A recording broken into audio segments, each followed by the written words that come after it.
campaign season. Joining us now live is Lindsay Walters, national spokesperson of the Republican Committee. Lindsay, thanks for joining us. You know, this chaos, I mean, there's a lot of chaos today, frankly, between the Trump campaign and Mitt Romney. Is this good for the party? You know, as we get through this process and the field narrows, you're going to see people start to speak out, and they're allowed to, whether it be pro or con. You're going to hear individuals voice their opinions, and we're not here to interject ourselves. You know, our role at the RNC is to ensure that whomever the eventual nominee is has in place the best ground game, voter turnout operation, and data operation to help them succeed and take back the White House. Do you think Donald Trump has that? Every one of our candidates has that. You know, our job is to treat our candidates fair and give them a level playing field, and that is exactly what we're doing.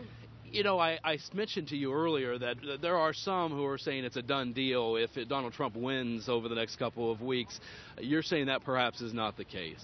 You know, we're still very early in this process. We're only a few states down. There's a long way to go. If this were a baseball game, you know, we're in the early innings. There's still, anything could happen. It's anyone's game. If we look back, to put it in context for you, look back at 2012, you know, Romney didn't have the nominee until about the end of April, and here we are just in March, you know, and he then was a larger lead and wasn't until the end of April. This is still very early in this process. So, Lindsay, why Detroit here tonight? You know, there's been a distant relationship between the Republican Party and Detroit over the years. Why come here this evening?